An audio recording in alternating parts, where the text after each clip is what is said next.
God bless you, the choir. Choir, can you just wave your hands to Jesus? God bless you. I appreciate all the worship teams in this place. He's like my twins brother. Gihimo sa Ginoo nga dakong tulay sa panalangin. Listen. Amati kayo. I have shared with you many times how God revealed a revelation to me 15 years ago about revival in Philippines. Di ba sige kong sulti? We love you so much. Indeed, this man is a blessing to this country. Kini si Pastor Domingo mo nahimo gid dakong panalangin ini atong nasod na Pilipinas. By the grace of God, I have too long the problem has been. Si Moses nga mao ang nagpahigawas sa mga tao sa ngadto sa mga Kanaan. All of us ministers of God here today, we are here to stand like a Moses of God to set free the people of God and to release the blessing of God upon His people. Kita ang mga alagad sa Dios, pareha ta ni Moses ug ni Aaron, naandam ta nga magpahigawas sa mga tao sa Dios gikan sa pagabilanggo. Are you ready to receive? Andam ka na ba ni ana? Are you ready? Without wasting our time, join your hands together with me to welcome Pastor Evangelist Domingo Adriano. God bless you, my friend.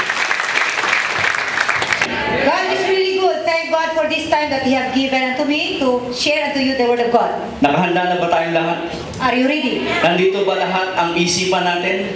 Are we setting our mind here already? Baka ang isipan natin nandoon sa ating tahanan o nasa ibang mga lugar. Please focus our mind here now. Dapat nandito tayo ngayon. We are here. Amen? Sabihin mo sa iyong katabi, nandito ka pa. Are you here with us? Say to your somebody beside you. Praise the Lord. Are you really here? Meron ba? At mapapansin po natin dito yung historyang ito ay napakaganda sa buhay natin. Alam niyo po, sa kabila ng circumstansya sa kanyang problema ay nandoon po yung pagkilos ng Panginoon. At ang ating pananampalataya ay maunawaan natin kung ano po yung ibig sabihin at patatanggap natin ang blessing ngayong gabi. Kung ikaw'y may sakit ngayong gabi, matatanggap mo ang kagalingan. At kung ang iyong sakit ay napakalubha, ang Diyos, at ako'y naniniwala, I expect a miracle today. The Lord is going to heal. This is my, I expect a miracle today together of Ann Kuhlman, the relative of Catherine Kuhlman. This is my mom. This is connected, this woman.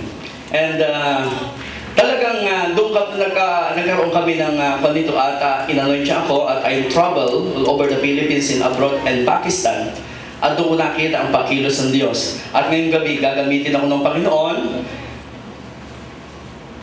sa gabi ito para sa buhay ng bawat isa sa atin. Amen? Hallelujah!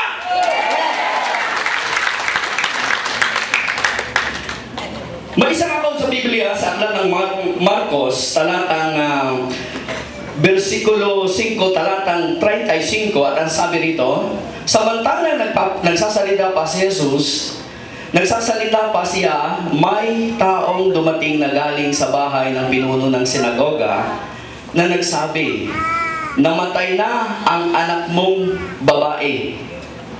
At ang sabi ng mga kalagang ito, bakit mo pa inaabala ang guro? Ngunit hindi pinansin ni Jesus ang sinabi ng kanyang pinuno ng sinagoga at huwag kang matakot, manampalataya ka naman. That is found in Mark chapter 5 verse 35 about the dead. Mapapansin po natin dito na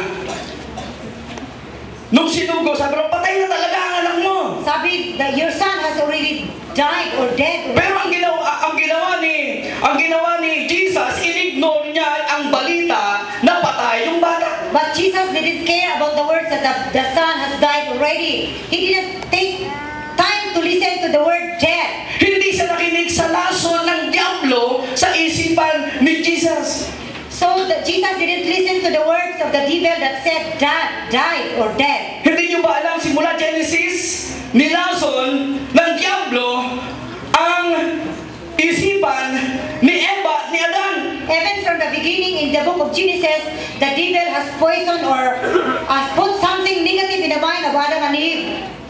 At sa panahon ni Jesus, nilalason ng Diablo ang isipan ni Jesus na maniwala na patay na ang bata.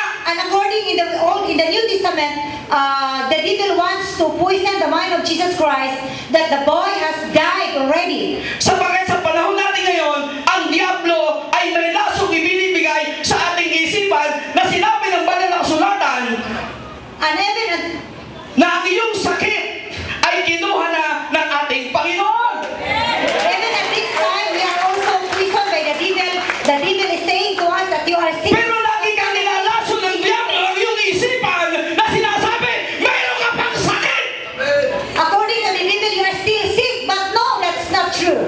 Every day, ang Diablo ay nilalason ng iyong isipan na ikay may sakit, ikay lumpo. Samantala, ang sabi ng banal na kasulatan, kinuha niya nung napayubay sa krus ng Kalbaryo sa pamamagitan latay ng sugat ng Panginoong Jesus. Tayo ay gumaling! Yes, according to the devil, you are sick. But according to the scripture, God has already healed you. Pero lagi tayo nilalason ng Diablo na sabihin niya, ikaw ay may sakit, meron kang H1N1, meron kang ganito sakit, ikaw ay lumpo. Hindi totoo yan! That's true. The devil is a liar. He's saying to the people that Ganon din ang Diablo na lasunin ang iyong isipan. the devil is a liar and he wants to poison your mind. Maging ang iyong sabi nun, mahirap ka. Hindi ako naniniwala na ikay mahirap kasi binayaran na ni Jesus ang kahirapan. Very good. The devil is saying that you are poor. Amen! You are rich. You are rich. Amen! Yes. Poor. Nilalason na tayo ng Diablo! Only the devil is telling a lie that you are poor. But no, you are rich. Hello? Yes. Naglalason ang Diablo sa ating isipan.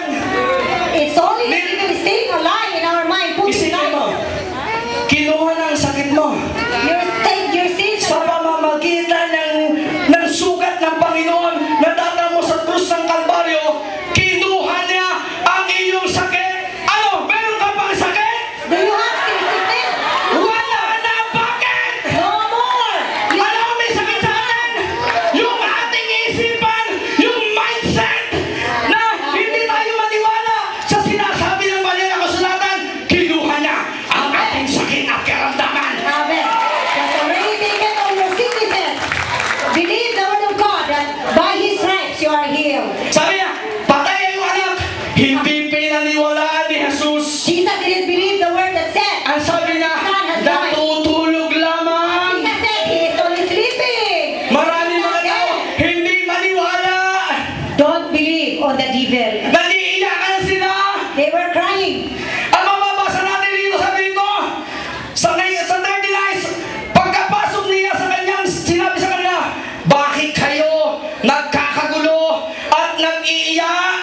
Hindi patay ang bata, kundi natutulog lamang.